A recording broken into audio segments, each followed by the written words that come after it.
Salut mec, merci d'avoir cliqué sur cette vidéo. Je vois que le sujet t'intéresse. Qu'aujourd'hui on va parler de l'eudaimonia. J'espère bien le prononcer. C'est quelque chose que j'ai découvert ce matin même. J'ai fait vite fait une petite recherche et je me suis dit waouh, le sujet il a l'air incroyable. Pour moi comme pour vous. Du coup je me suis lancé dans des recherches. À peu près 45 minutes de recherche. Et du coup je me suis dit je vais en faire une vidéo. J'ai beaucoup de notes durant cette vidéo, donc je suis désolé, je vais passer du temps dans les notes. Parce que je connais pas le sujet pleinement. Désolé mec. Mais voilà, on va pas perdre plus de temps, on va y aller. Donc, l'eudaimonia, c'est grec. Ok. Ça nous vient surtout de Aristote, mais un peu de Platon et tout, des stoïciens. Y a pas mal de gars en fait, il n'y a pas vraiment un gars qui l'a créé. Mais le perso principal, on va dire que c'est Aristote, de ce que j'ai trouvé. L'eudaimonia, ça peut être. Il n'y a pas vraiment de traduction possible. Ça peut être traduit par épanouissement, vivre une vie pleine de sens, vie accomplie, bien vivre. Ok, on est dans ce thème-là. La définition, donc, contrairement au bonheur, c'est pas une émotion passagère. C'est un état durable. C'est pas un sentiment de plaisir, une émotion passagère ou quoi qui est là un petit moment ou quoi. Non, non. Là, c'est un état durable. C'est là du début à la fin. L'eudaimonia, c'est le fait de vivre une existence pleinement accomplie en développant ses vertus, en donnant un sens à ses actions et en réalisant son potentiel humain. Donc là, ça paraît un peu compliqué. T'inquiète pas, on va décortiquer tout ça. Déjà, je vais te donner un exemple. T'as la personne A et la personne B. La personne A, elle est très riche. Elle recherche constamment le confort et elle évite les difficultés et elle recherche la reconnaissance des autres. Ok? Et bien cette personne, elle sera heureuse de temps en temps, mais c'est pas durable. Son bien-être, il dépend des autres. Ok? Donc ça, c'est pas fou. La personne B, elle travaille sur ce qui a du sens, elle développe des compétences, elle a des relations profondes avec les autres, et elle agit avec honnêteté. Et pour lui, la difficulté, c'est des occasions de progresser. Cette personne, il y aura des échecs et des difficultés, bien sûr, mais sa vie, elle sera cohérente et accomplie. Elle aura du sens pour lui, et là, cette personne sera heureuse pour de vrai. Ok? Oui, la personne A, elle est riche, elle est dans le confort, tu vois, elle a la reconnaissance des autres et tout.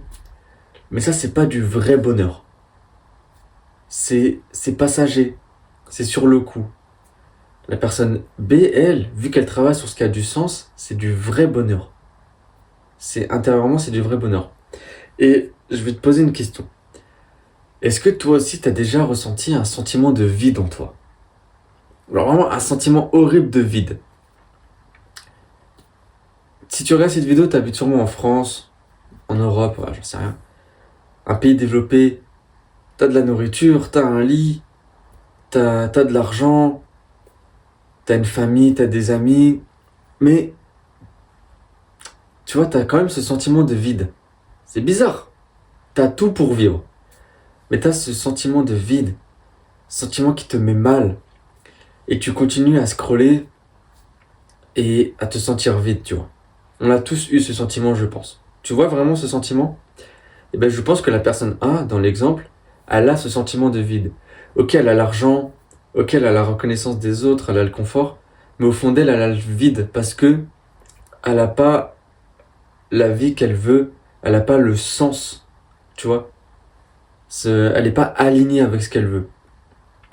La personne B, elle n'a pas ce sentiment de vide, au contraire, elle se sent remplie de joie, elle se sent accomplie, tu vois. Parce qu'elle vit la vie qu'elle veut.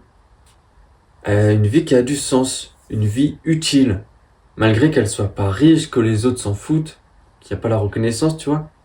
Une vie un peu plus dure, ça reste une bonne vie pour elle parce que c'est une vie qui a du sens. Et le sens, c'est la chose la plus importante, tu vois. Du coup, la personne A, elle a ce vide en elle. La personne B, elle est remplie, elle est comblée.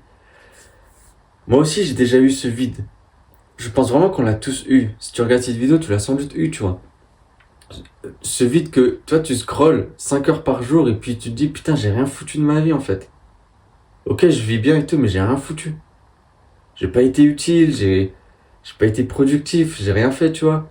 Si, vas-y, j'ai fait une petite séance de sport, j'ai vu vite fait les potes 1 heure. Non, tu vois, ça suffit pas. Et du coup, t'as ce sentiment de vide qui te met mal. Et ben, si tu travailles sur ce qui a du sens et tout, tu n'auras plus ce vide. Et ça, c'est fou. Quand j'ai fait les recherches sur l'eidémonia, c'est fou parce que, tu vois, je fais ces recherches, je trouve tout ça, et je me dis, mais c'est exactement ce que je suis en train de vivre, et c'est exactement ce que je dis dans mes vidéos.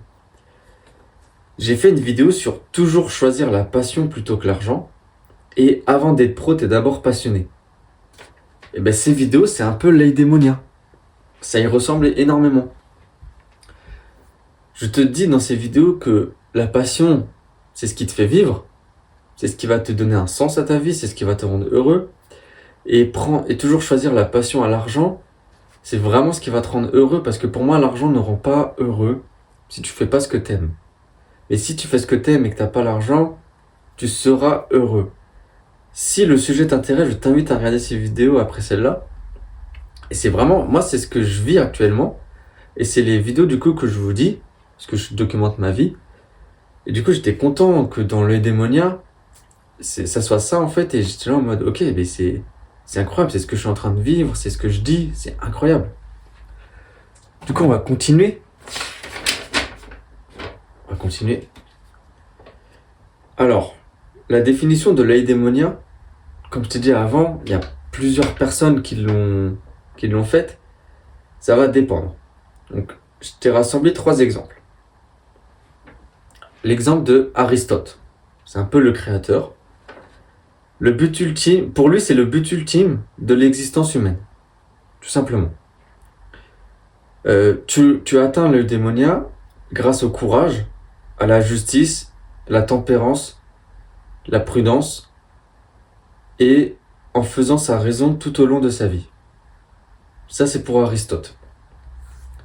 Pour Platon, c'est plus une âme harmonieuse et une vie juste. Ok, tout simplement. Pour les stoïciens, j'espère que tu sais ce que c'est le stoïcisme. Voilà. Je compte faire une vidéo dessus, mais normalement c'est connu. C'est une philosophie grecque. En gros, le stoïcisme, c'est se focus sur ce que toi tu peux faire, et tout ce qui n'est pas dans ton contrôle, on s'en fout, tu ignores. En gros. Pour les stoïciens, c'est une vie conforme à la nature et à la vertu, et c'est indépendamment lié à la richesse, la réputation et les circonstances extérieures. Ça, on s'en fout, c'est vraiment la nature et la vertu. En résumé, le plaisir, c'est je me sens bien en ce moment. Ça, c'est du plaisir. Le succès, c'est j'ai atteint mes objectifs. Ok. L'eudémonia, c'est une vie de sens et qui permet de réaliser pleinement son potentiel. Aujourd'hui, grosso modo, il y a 2 formes de bien-être. Il y a le bien-être hédonique, c'est rechercher le plaisir, éviter la souffrance et éviter la souffrance. Tout simplement. On recherche le plaisir, éviter la souffrance. Donc ça, il faut le voir un peu comme la société moderne d'aujourd'hui. Le confort, le plaisir court terme, des McDo, du scrolling. Et voilà, on évite tout ce qui est dur et tout. Et après, il y a le plaisir eudémonique. Ça, c'est basé sur le sens, le développement personnel, l'authenticité, l'autonomie et la contribution, à quelque chose de plus grand que soi. Donc là, on est vraiment sur du développement personnel, en gros, sur s'améliorer, sur devenir une meilleure personne, faire ce qui a du sens, faire, même si c'est trop grand pour nous, le faire. Se bouger, en gros. Et Voilà. Donc ça, c'est le bien-être eudémonique. C'est vraiment celui-là qu'il faut viser par rapport au bien-être hédonique. Celui-là, il faut l'éviter au possible. Ma conclusion, ma définition, tu vois. Je vais te donner ma définition. Pour moi, de toutes les recherches, de tout ce que je dis dans cette vidéo, parce que c'est un sujet compliqué, c'est très vaste, ce qu'on peut retenir, c'est que l'eudémonia, ça nous incite à vivre déjà la vie qu'on a choisie. Il ne faut pas vivre une vie que les autres nous imposent.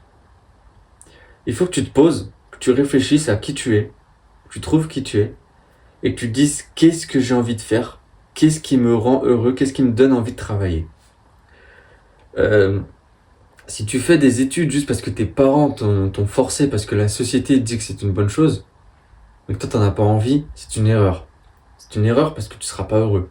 Ça va te détruire. Tu risques même sans doute d'abandonner, tu vois. Si tu fais ce travail, je sais pas lequel, mais genre un travail précis parce que tes parents t'ont forcé et tout, pareil, c'est un peu une erreur. Tu dois vraiment faire ce que toi tu veux. Oublie le regard des autres. Pareil. Encore une fois, fais ce que toi tu veux. Bah, c'est lié. On s'en fout de ce que les autres vont penser. Tu vois, moi, regarde, je fais ces vidéos parce que j'en ai envie, on m'a pas forcé, et on m'a sans doute jugé. C'est possible, on s'en fout. Je fais ce que j'aime. Fais ce qui a du sens pour toi. Fais ce qui te rend heureux. Ouais, ce qui a du sens, donc vraiment ce que tu as envie de faire. Et aussi, dans les démoniens, il parle de bonnes relations. Ça, c'est aussi très important. Au-delà de faire ce qui a du sens, travailler pour ce qui a du sens, il y a aussi avoir de bonnes relations avec sa famille, avec son partenaire, avec ses amis. Parce que le secret du bonheur aussi, c'est les relations humaines. C'est un peu le facteur numéro 1 d'être en bonne santé et d'être heureux, c'est les relations. Et les Grecs l'avaient compris déjà à l'époque. Du coup, et des bonnes relations aussi. Donc maintenant, toi après cette vidéo, je t'invite vraiment à trouver ce qui a du sens pour toi, à trouver ta passion et à foncer, à le faire, en t'en battant les couilles du regard des autres, de ce qu'ils vont penser et tout. Et n'aie pas peur de l'argent, n'y pense pas. Fais d'abord ce qui te passionne, trouve qui tu es, trouve ce que tu veux faire et fais-le. Et quand tu travailles par passion, tu travailles pas, c'est du plaisir. Du coup, tu vas le pousser loin le truc. Ton projet, tu vas le pousser très loin vu que c'est de la passion. Et bien quand tu pousses quelque chose loin, l'argent il vient. L'argent viendra tout seul. Donc, pratique déjà ta passion. Et tu t'en fous du reste. Normalement, j'espère t'avoir appris beaucoup avec cette vidéo. Je te remercie d'avoir regardé. Ça m'a pris à peu près 1 heure en tout. Et comme dit, moi aussi je connaissais pas. J'ai appris en même temps de faire cette vidéo. Donc, ce que j'ai appris aussi, c'est que j'étais déjà dans l'œil démonien. Moi, je suis déjà en train de pratiquer ce qui a du sens pour moi, ce que j'aime. Et je m'en fous du regard des autres. J'ai des bonnes relations. Donc, je suis content. Je suis déjà dans l'œil démonien. Moi, ça fait très longtemps que j'ai plus ce vide en moi, comme je te disais avant. Et du coup, moi, je t'invite à me rejoindre dans l'œil démonien, à trouver ton œil démonien et à enlever ce vide et à le remplir et à te combler de joie, tu vois. Donc, trouve vraiment ce qui a du sens, mec. Et fais-le. Je te dis à la prochaine. Ciao.